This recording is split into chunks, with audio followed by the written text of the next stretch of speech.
आपण माने जानिछन्ते कि नीलाद्री विजय दिन काहींकि हुई रसगोला भोग? अभिमानिनी माँ महालक्ष्मी कौन रसगोला भोग पाई राग अभिमान भूली जाती?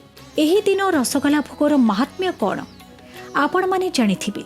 महाप्रभुंको उपरे माँ महालक्ष्मी अभिमान करथिले। बाहुड़ा यात्रा दिन गजपति महाराज लक्ष्मी नारायण भेट कराइथिले मध्य माँ किंतु निज अभिमान को भूली नथांती। तेणु नीलाद्री विजय दिन विश्वास अनुसारे महाप्रभुंको तरफरु माँ को रसगोला भोग समर्पण करा जाइथाय।